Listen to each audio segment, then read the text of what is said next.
Do you guys want to see another movie where Jennifer Lawrence is suffering? Oh, well, you should go watch Red Sparrow. Let's break this down into our reasons to see and reasons not to see movie review format on The Real Rejects. Only reason to see this movie. The performances are good. Jennifer Lawrence does really good job with what she's given. Her accent is... I have to go away for a while. I'll be able to take care of us now.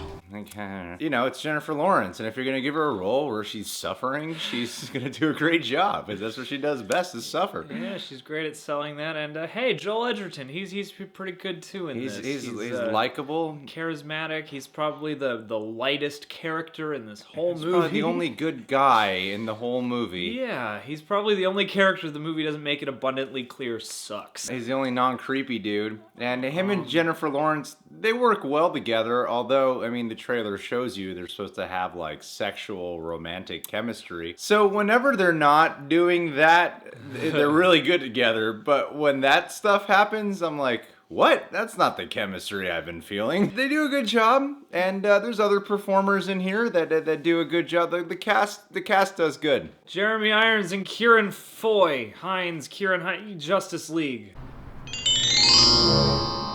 Let's move on to the reasons not to see this movie. Reason not to see! It's soulless. If you're one of those viewers who was like, oh, Greg and John seem like they like everything, yeah. We got a movie for you that we don't like. I don't think we've ever been so synchronized, like, so soon in a movie. There was a point where we looked over and I think you said, you know, like, I kind of hate this. Yeah. And I was like, I think that's the best way to describe it, is I kind of hate the movie. I wouldn't say I passionately hate it. It's just a movie that gave me nothing to care about whatsoever. I don't, like, hate it, but I kind of hate it. Yeah, well, at least to me, there's something at the core of this movie I just find sort of repelling. Like, it never brought me in or made me connect to much of anything. I mean, we're going to talk about some subject matters that are for sure going to get this video not suitable for advertisers. I mean, slap a trigger warning on this movie. Because there are some pretty heavy moments. First off, before going into some of the heavy stuff and technical things, I think the editing is really poorly done in this movie. It's like 2 hours and 20 minutes, and there's so many scenes in the movie. It feels like it's about 2 hours and 20 minutes. It goes on for way too long. What I found weird is the director, Francis Lawrence, seemed like whenever it was dialogue scenes, he didn't really give two shits about that. If there was violence or sexual assault, he really took his time with doing that or stuff. A seduction, of which there are a couple. Anything sexual-wise or violent-wise, that's where he seemed like his TLC went into letting this scene play out, really letting this moment be felt. But most of the movie is not sexual assault. There's a lot of it, but it's not most of the movie, and most of the movie is not violence and action sequences. Similar in a way to Atomic Blonde, the way you thought that was going to be kind of a cool extravaganza, and then it turns out to be a lot more deliberately paced and a lot more based on its espionage plot. This movie kind of does a similar thing to that. Except you could give two shits about whatever the hell you're watching. Beyond baseline human empathy, you know? Before going into this movie, for a couple days now, I've actually been doing a lot of reading up. The cliche trope that a lot of female characters are given.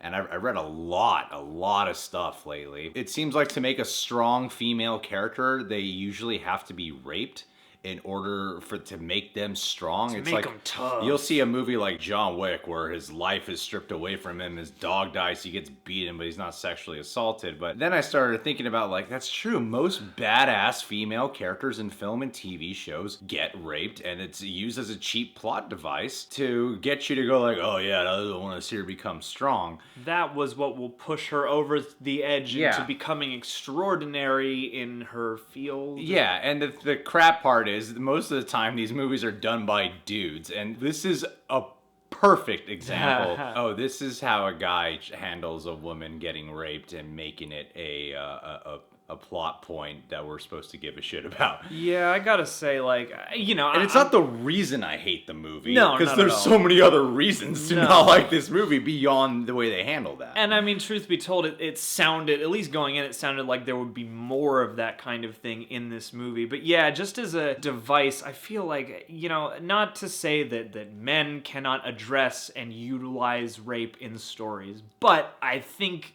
you kind of owe it to everybody to at least consult some women. Maybe Yeah. have, like, a woman on the screenplay at least, or something. Yeah. Like, the book's by a dude, the screenplay's by a dude, it's directed by a dude. And they said, like, they gave Jennifer Lawrence control over, like, how the nude scenes were done and how, you know, like, she got to sign off on Final Cut. But, like, most of this movie feels like, yeah, like, dudes probably crafted this. Yeah. The first act of this film, I thought I might actually be enjoying this film. It starts off with this plot of a girl who is a famous ballerina in Russia. She's Russian and she wants to take care of her mom. And then The she's... first shot is gorgeous. It's just her doing a ballet. Yeah, it looks like Jennifer Lawrence trained for that. Yeah. And then she suffers this terrible injury, which leads to her, you know, because her uncle works in the Russian government. Through a series of events, she ends up becoming a thing called the Red Sparrow, which is a Russian spy whose main thing is just seduction. Seduction and extraction of information. And honestly, early on in this movie, you know, a minor spoiler for you guys, it's in the first act and it's part of the setup. Jennifer Lawrence's character gets raped. When that happened, it's disturbing. It was everything after that moment of how I saw they were handling it that, oh, they're not even gonna, like, address it. They're not gonna, they're gonna use this as a plot point to get us somewhere, but they're not gonna dive into the psychological repercussions of this hardly at all. Because it starts off like, oh, it's probably going to be a psychological study of this woman who did not have any intentions of becoming a spy and then now becomes a spy and has to learn about seduction and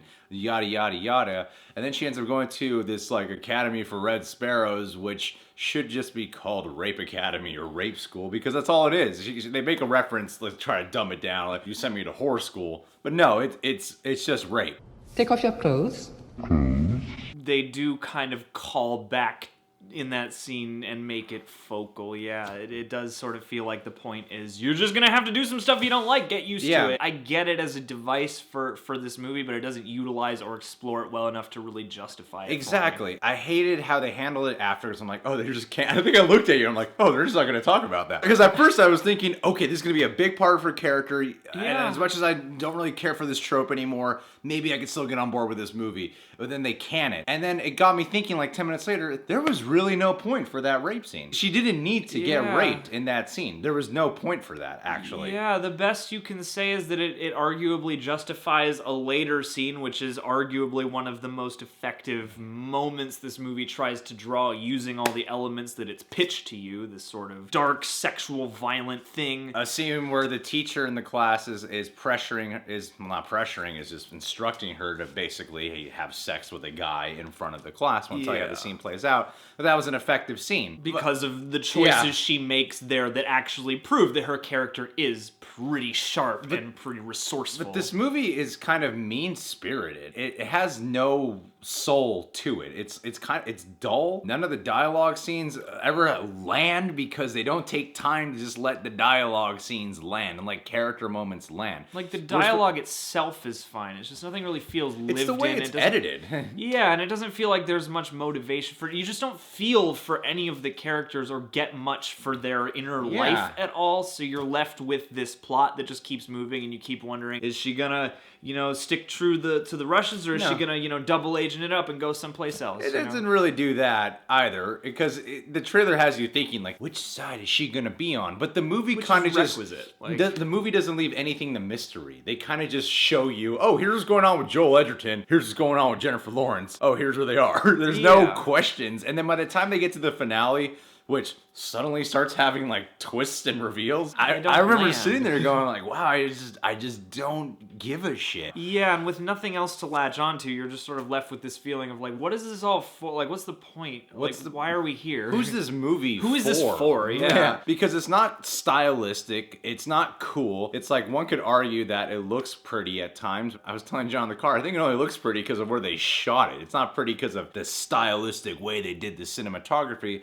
It's one of those movies where I'm like, this is another unnecessary IMAX experience. I like an ugly or a cold movie sometimes, but there's something in this particular film's but there's makeup no that is personality. Just there's no personality. The Devil's Rejects is an ugly, cold movie, but there's a personality about it that grinds it in, which makes it enjoyable. Is just bland. It's like it's fast-paced, but it's also plodding at the same time. It doesn't have any one unique flavor other than pain and cold That's the other thing. It's super generic. It's beyond generic. In the first act, I thought, okay, we might get a cool character. It's the same way of how American Assassin sort of let me down. In the sense of, it starts off in a way of, oh, this is interesting. It's going to be like a character study of this guy becoming a spy. Similar tropes to American Assassin. This girl has no prior military background. She's in this school for like a couple months, and she's like the best Red Sparrow they've ever encountered. It's like, it's not an overly clever movie, and it wants you to believe that all these people are so amazing at being spies, and they can be anywhere and do anything. It never really bothers to show you anybody being particularly smart or anybody being particularly adept at much of anything that comes with espionage. So you're just kind of left to go, oh yeah, they're telling us, they keep telling you every 10 minutes that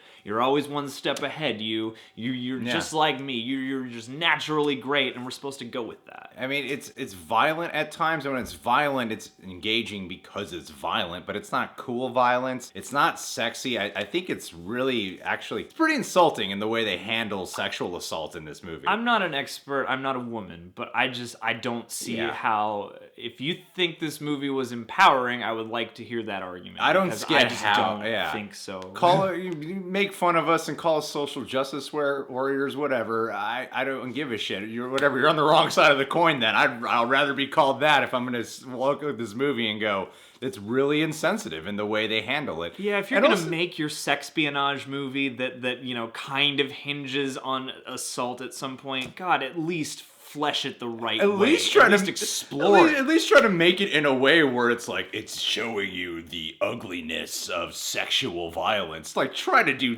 that at least. But they don't even try to do that. Yeah, dive into your character. Dive into the psychology and how fucked up and traumatic this all is, but you don't get any of that. Because that's part of what makes these kinds of movies effective, especially when you're wondering, who is everybody really? What side is everybody on? What's going on in here? Like, part of the relish of that is getting inside at least your protagonist's mind a little bit. It's honestly another movie like Mother, where Jennifer Lawrence is just suffering the whole time. Mother, I actually really enjoyed. This movie is just bland beyond belief. I even think it's kind of insulting to Russians in a lot of ways. Yeah, I mean, I know we're not in a good position with them in the world, perhaps, but like, yeah, there's just every Russian in this movie practically. It's a rapist. It's a slimy, rapey, bad person.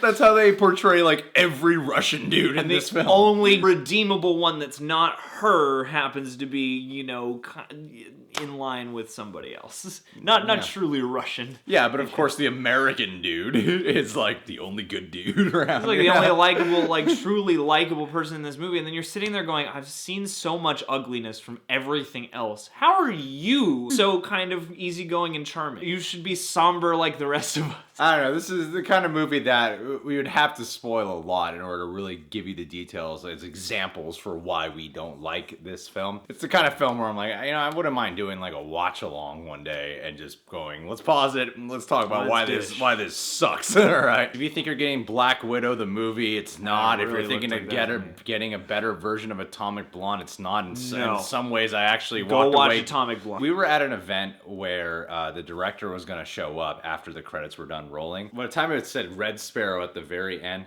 no one clapped. No one clapped until suddenly everyone was like, oh shit, are we gonna clap? And then the director's here. We gotta clap because the director's right out there, right? Yeah. It was like a long ass delay when everyone knew the movie was over. Yeah, it was very much a polite clap. Like when you go to a premiere of a shitty film and everyone. Yeah. It's also not like outwardly shitty. It's not like an incompetent movie. It's just sort of middling in a really frustrating way. It's not entertaining bad. So all in all, guys, we would say there are definitely more reasons not to see this movie than there are reasons to see this film. Yeah, but what? Save yourself some money. Go watch Jumanji again. Yeah, or watch Mother. All right, guys. Well, that's our discussion on Red Sparrow. I feel like we could have said more in detail, but I'm like, well, it would spoil the film.